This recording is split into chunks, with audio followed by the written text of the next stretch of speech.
Hello नमस्कार, मी प्राची तुमच्या सगळ्यांचं खूप खूप स्वागत करते आपल्या आजच्या व्हिडिओमध्ये। आणि आज आहे फ्रायडे आणि बैलपोळा आहे आज। खरं तर ना 2-3 दिवस लक्षात होतं अगोदर की फ्रायडेला बैलपोळा आहे, कारण आमचं थोडंसं डिस्कशन पण झालं होतं की गावी वगैरे जायचं का बैलपोळ्याला, म्हणजे माझ्या सासरच्या गावी। कारण तिकडे ना बैलपोळा खूप मोठा असतो आणि म्हणजे पुणे जिल्ह्यातला सगळ्यात मोठा बैलपोळा तिकडे असतो आणि यात्रा असते गावची। काहीतरी मला वाटतं 3 दिवस वगैरे हा जी काही यात्रा असते तर ती 3 दिवस वगैरे तिकडे असते। पण मी म्हणजे आता लग्नाला आमच्या 6 वर्ष झालेत, पण अजून एकदाही म्हणजे गावच्या यात्रेला बैलपोळ्याला गेलेली नाहीये। तर यांचं असं चालू होतं की जाऊया का ह्यावेळेस वीकेंडला आलाय, पण असं झालंय ना की या आठवड्यामध्ये आर्यनचा खूप जास्त कान दुखत होता आणि तो स्कूलला पण गेला नाही 2 दिवस। डॉक्टरकडे पण आम्ही त्याला घेऊन गेलो होतो। सो डॉक्टरने सांगितलंय की हलकीशी कानाला त्याची सूज आली आहे सर्दीमुळे।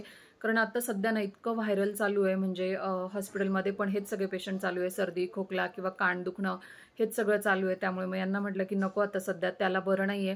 कारण काय होतं सारखं इकडून तिकडे आमचं ना म्हणजे सारखंच चालू असतं, इकडे जा तिकडे जा। त्यामुळे मग ते जास्त होतं आणि सध्या वातावरण खराब आहे, त्यामुळे यांना बोलली की नको आता आपण बघूया नेक्स्ट इयर जर जमलं तर।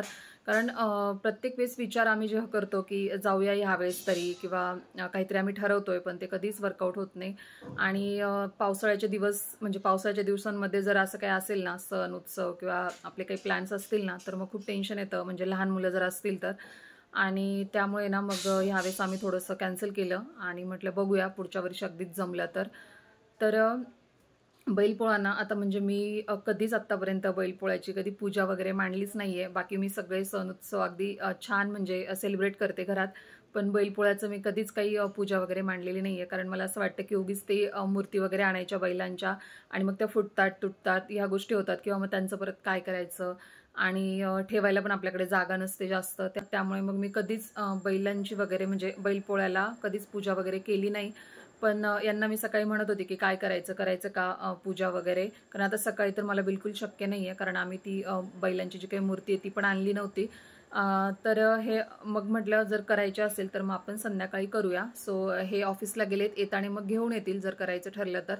तर मी त्यांना विचारत होती मग काय करायचं, तर ते म्हणत होते ठीक आहे, नंतर ते बैल आर्यांश वगैरे खेळू शकतो कारण त्याला आवडतात। पण तेच होतं ना की तो पण खेळला तर मग ते फोडून वगैरे टाकणार, या सगळ्या गोष्टी होतात। पण ठीक आहे आता बघूया, अजून तर काही ठरवलं नाहीये की पूजा करायची की कसं। पण मला हे सांगून गेलेत की पूजा करायची तर बघ कर, किंवा म्हणजे पूजा करायची तर बघ तुला जमलं तर कर, नाहीतर मग आपण पुरणपोळी तरी कर आज तू, असं त्यांचं चालू आहे। आत्ताच नागपंचमीला पुरणपोळी केली होती, पण आर्यनशला आवडते, म्हणजे आम्हाला तिघांनाही पुरणपोळी आवडते। त्यामुळे मग मी यांना बोलली की बघूया मला कसं जमतंय, कारण सण असला तर मग आपण थोडासा कंटाळा बाजूला ठेवून मग थोडंसं घराची क्लिनिंग वगैरे, वेळ नसला तरी वेळ काढतो। तर बघूया आता मी संध्याकाळीच जी काय आहे पूजा मांडली तर मांडेल। आणि आज दिवसभराचं म्हणजे दिवसभराचं नाही म्हणता येणार, पण संध्याकाळनंतरचं जे काही रुटीन असेल ते मी तुमच्यासोबत शेअर करेल। सो तुम्ही आपला ब्लॉग असाच कंटिन्यू करा।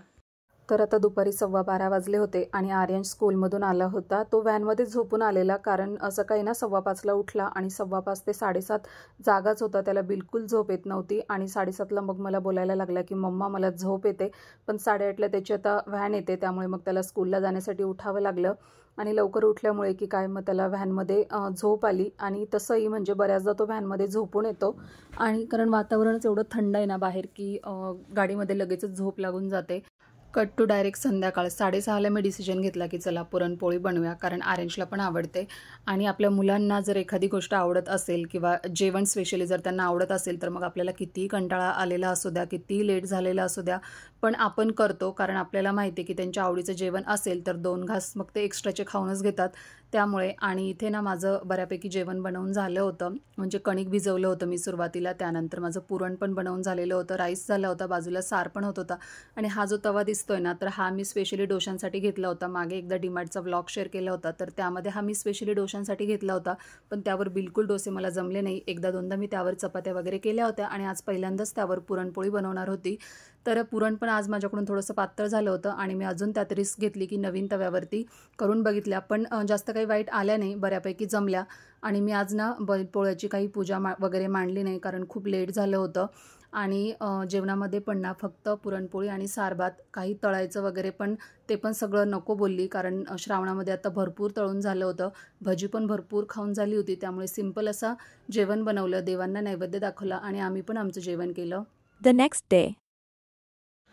तर जसं तुम्हाला सांगितलं, काल बैलपोळा होता आणि मी नेहमीप्रमाणेच म्हणजे बैलपोळ्याची पूजा ह्यावर्षी पण नाही मांडली, कारण ह्यावेळेस ना म्हणजे काल चालू होतं आमचं काय करायचं, पण यांना पण ऑफिसमधून यायला जवळपास 6:30 वगैरे वाजले होते. त्यात पाऊस पण खूप चालू होता, त्यामुळे मग काही साहित्य आणायला पण जमलं नाही. आणि काल मला पण खूप दिवसभर म्हणजे भरपूर काम होतं, त्यामुळे मग मी पण अगदी 6:30 पावणे 7ला पुरणपोळीच्या स्वयंपाकाला लागली.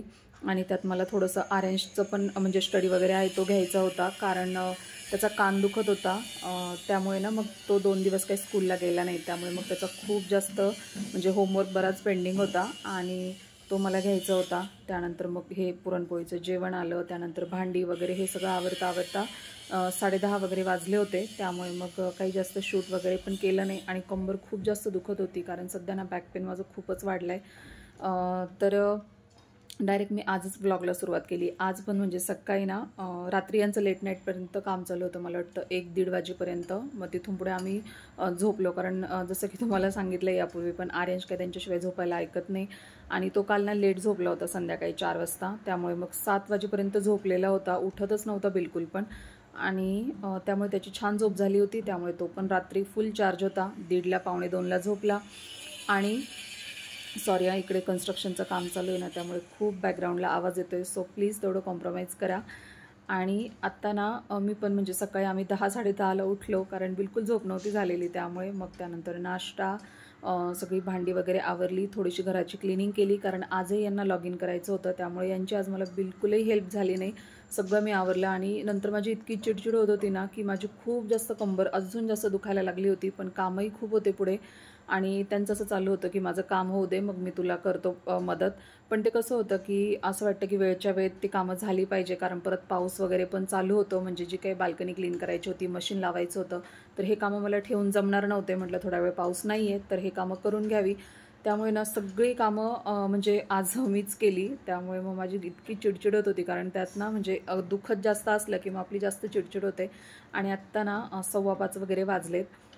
तर आरेंजचे ना फनफेअर आहे स्कूलमध्ये, म्हणजे त्यांनी एका हॉलला ते सगळं अरेंज केलं आहे कार्यक्रम. कस्तुरबा हॉल आहे विश्रांतवाडीला, जवळच आहे आम्हाला. पण तेच आता इतका कंटाळा आला आहे, असं वाटतं की नको. जेवण पण आम्ही 3:30 वाजता केलं आहे, त्यामुळे मला असं वाटतं की नको जायला, खूप कंटाळा आला आहे. मेन म्हणजे बॅक पेन मला खूप होतं आहे. पण हे म्हणतात ठीक आहे आपण थोडंसं 6-6:30ला जाऊ, लेट जाऊ, पण जाऊया, कारण म्हणजे पहिल्यांदाच आम्ही हे सगळं अनुभवतो आहे, त्यामुळे. सो कसं असेल काय असेल, आणि आर्यंश पण छान एन्जॉय करेल, तर या सगळ्यासाठी ना आमचं चाललं आहे. सो बघूया आता, आर्यंश छान एन्जॉय करेल म्हणून हे म्हणतात आहे की आपण जाऊया. तर बघू आता कसं जमतं आहे. आणि आत्ता तर हे तर आराम करतायत मस्त, आणि आर्यंशचं पण काहीतरी चालू आहे बेडरूममध्ये. आणि मी आता म्हटलं चला, काही काल तर नाही शूट झालं, पण आज तरी आपण ॲटलिस्ट व्लॉग जो काय आहे तो स्टार्ट करू. तर बघू आता आम्ही जातो आहे की नाही तिकडे फनफेअरला, आणि जर गेलोच तर जे काय होईल ते मी तुमच्यासोबत शेअर करेल. तर तुम्ही आपला व्लॉग असाच कंटिन्यू करा. तर त्या अगोदर ना मी तुम्हाला दाखवते की आर्यंश काय करतो आहे, कारण तो बेडरूममध्ये गेलेला आणि त्याला काही झोपायचा मूड नव्हता. सो बघूया, मला असं वाटलं की यांनाही तो डिस्टर्ब करेल, झोपू देतो आहे की नाही. पण मस्त बाजूला जाऊन अगदी ब्लँकेट वगैरे घेऊन, पिलो वगैरे घेऊन, सगळ्या कास त्याच्या ज्या आहेत तर त्या छान त्याने त्याच्या पिलोच्या इथे पार्क केला आहे. आणि मस्त शांत झोपला आणि बघत होता, झोपलेला नव्हता, डोळे उघडेच होते आणि मस्त बघतो आहे. तर आणि मी आली तर मग असं थोडंसं छान स्माईल वगैरे देतो आहे. तर फायनली सगळा कंटाळा बाजूला ठेवला आणि इथे मी सिंपल अशी रेडी झाली आहे. आणि मागे बघताय म्हणजे 6:15 वगैरे वाजले आवरता. खरं तर 8:30ला प्रोग्राम संपणार होता. आता आम्हाला जायला जर ट्रॅफिक नाही लागली तरी पण अर्धा तास वगैरे पकडून झाला. सो माहीत नाही आता आम्ही तिथे किती एन्जॉय करू. आणि 6:15 झाले होते, देवपूजेची वेळ झाली होती. सो दिवा वगैरे लावला आणि आता निघालो आहे.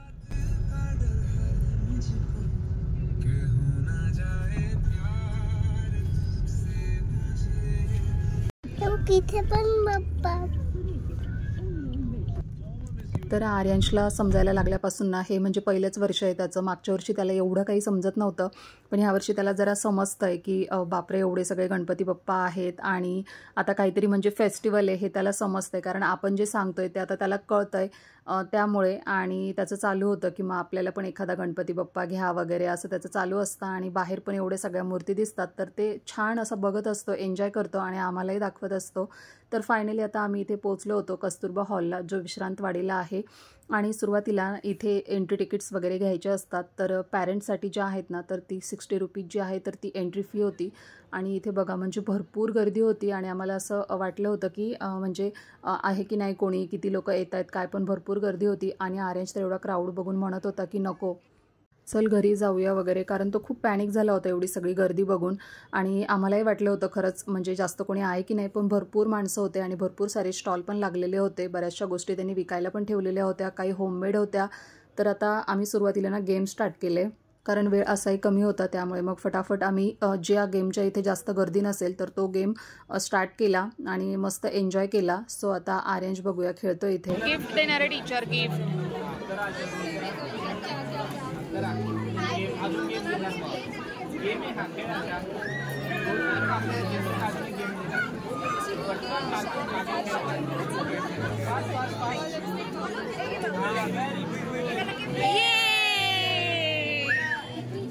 आणि आर्यंश इथे पहिली जी गेम आहे तर तो जिंकलेला आणि त्याला मस्त इथे कलर्स गिफ्ट भेटलेले आणि एक पेन्सिल भेटलेली. तर तो मस्त खुश होता. आणि सुरुवातीला ह्यांना एक चान्स होता तर ह्यांचा लूजवर जाऊन पडला आणि आर्यनचे दोन्ही चान्स जे होते तर ते विनवर गेले. सो तो जिंकला. नेक्स्ट गेम होता हे टॉवर ब्रेक करायचं होतं, पण हे काय आर्यंशला जमलं नाही. आणि ह्यांनी करून दाखवलं त्याला की कसं खेळायचं आहे, पण त्याला 2 चान्स दिले आणि नाही जमलं. तर आता नेक्स्ट जे आहे तर ती आर्यंशच्या टीचर आहेत. आणि इथे ही जी रिंग आहे ना तर ती रोटेट करायची आहे.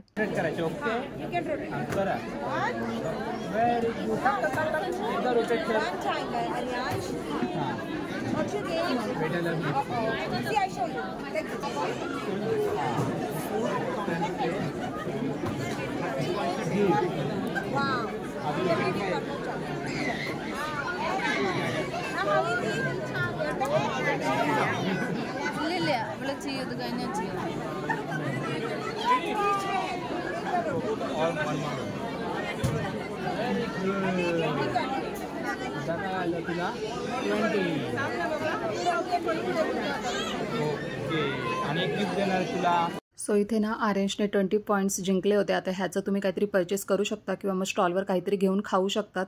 आणि आता हे नेक्स्ट गेम होता. ही बॉटल जी आहे ना ती फ्लिप करायची होती, त्या सर्कलमध्येच ती उभी राहायला पाहिजे होती. अजिबात म्हणजे ते लाईन्स आहेत ना तर त्यावर नको होती. आणि ही आम्हाला तिघांनाही जमली नाही. प्रत्येकाला 2-2 चान्स होते पण एकालाही जमले नाही. आणि ह्यांचं ना इथे जे आहे तर हे बॉल सॉर्टिंग होते ग्रीन आणि रेड. तर हे पण त्यांनी फक्त 10 सेकंदाचा टायमर लावला होता आणि त्यामध्ये एवढं सगळं सॉर्ट आउट करायचं होतं, पण तेही आम्हाला कोणालाच जमलं नाही. त्यानंतर ह्या जे डक्स ठेवले होते, छोटे छोटे डकलिन ठेवलेले होते, तर त्याच्यावरती ना नंबर्स होते आणि खाली त्या पेपरवरती त्या नंबरच्या समोर ऑप्शन्स होते. म्हणजे तुम्हाला पॉईंट्स किंवा better lux next time, lucky gift, 0 point, 10 point, हे सगळं त्यावर लिहिलेलं होतं. आणि आर्यंशला ना तिन्ही वेळा जे आहे तर इथे 3 चान्स होते आणि तिन्ही आर्यंश खेळला. सो तिन्ही वेळा त्याला मस्त गिफ्ट भेटले. आणि गिफ्टमध्ये जे काही आपले बिस्किट्स वगैरे आहेत तर ओरिओचे वगैरे, सो ते भेटले. आणि आर्यन जाम खुश होता कारण त्याला ते आवडतात. सो सगळं असं मुलांच्याच ह्याने बनवलेलं होतं त्यांनी, मुलांना छान वाटावं म्हणून. नंतर इथे ना इनर सर्कलमध्ये हे हिट करायचं होतं. सो हे यांना जरा तरी जमलं, पण आमच्या दोघांचं म्हणजे माझं आणि आर्यनचं तर बिलकुल त्यावर लागलंच नाही. ते खालीच कुठेतरी जात होतं, बिलकुल आम्हाला जमत नव्हतं. सो असे खूप इंटरेस्टिंग छान छान गेम होते.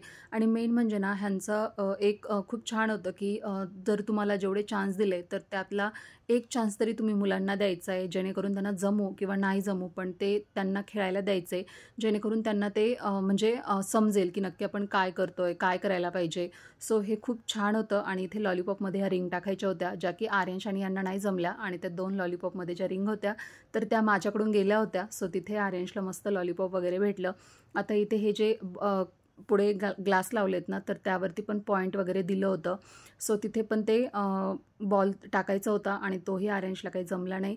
त्यानंतर मग ह्या ज्या बॉटल्स दिसत आहेत यामध्ये किती बॉल्स होते तर ते काउंट करायचे होते. एक गेस करायचं होतं आपल्याला की किती असतील, तेही आम्हाला काही गेस करता आलं नाही. आणि फायनली ना इथे यांनी सेल्फी पॉईंट बनवला होता. सो तिथे मस्त सेल्फीज वगैरे काढल्या. खूप छान छान गेम होत्या. सगळ्याच काही मला तुम्हाला दाखवता आल्या. त्यानंतर फूड स्टॉलला पोहोचलो. भरपूर लेट झाला होता. सो जेवढं काही अवेलेबल होतं तेवढं आम्ही खाल्लं. आणि मेन म्हणजे आम्ही फक्त डेझर्टच घेतलं आणि म्हटलं बाहेरच आपण काहीतरी खाऊया आणि घरी जाऊया. सो आता छान एन्जॉय करून आम्ही तिथून निघालो होतो आणि आर्यंश पण खुश होता एकदम. से बाय बाय करा. एन्जॉय केला सांग. खूप एन्जॉय केला का एन्जॉय? तर छान गेला आजचा दिवस आणि मजा आली फनफेअरला. मेन म्हणजे आर्यंशने खूप छान एन्जॉय केलं. खरं तर आधी आमचं डिसाईडच होत नव्हतं जायचं की नाही जायचं, पण यांनी खूप फोर्स केला मला की चल छान वाटेल तुला पण, जे काही दिवसभराचं एक्झर्शन आहे तर ते सगळं तुझं निघून जाईल. आणि खरंच तसंच झालं. म्हणजे मजा आली. छोटे छोटे गेम्स होते पण छोटे मुलं आपले एवढे छान एन्जॉय करतात हे सगळं बघून खरंच खूप छान वाटलं. आणि जे काही फूड स्टॉल होते तर ते त्यांच्या टीचरनेच होममेड फूड बनवून आणले होते, त्यामुळे ते पण खूप छान होते टेस्ट वगैरे. आणि आम्ही ना ऑलरेडी थोडंसं लेट गेलो होतो, त्यामुळे मग ऑलमोस्ट ते 8:30ला बंद होणार होतं, पण आम्हाला फूड स्टॉलला पोहोचायला 8:45 झाले सगळे गेम्स खेळता खेळता. पण मग थोडंफार तिथे खाल्लं आणि मग त्यानंतर म्हटलं चला आपण बाहेरच काहीतरी लाईट जेवूया, कारण आज ना माझं खूप इकडे डोकं दुखतंय मागे आणि काय माहिती, आणि खूप शिंका पण चालू आहे. असं वाटतं की आता परत सर्दी होते की काय. तर बाहेर पण आम्ही काही नाही, फक्त बिर्याणी वगैरे घेतली कारण जास्त काही भूक नव्हती. तिथे थोडंफार खाल्लं आणि त्यामुळे थोडीशी भूकमोड झाली होती. तर असा खूप छान गेला आजचा दिवस. सो आपला व्लॉग मी आज इथेच एंड करते. तुम्हाला कसं वाटलं हे मला नक्की कॉमेंट करून सांगा. आवडला असेल तर लाईक करा आणि चॅनलवर नवीन असाल तर प्लीज आपल्या चॅनलला लाईक, शेअर आणि सबस्क्राईब करायला विसरू नका. आपण पुन्हा भेटूया अशाच इंटरेस्टिंग व्हिडिओसोबत. तोपर्यंत बाय.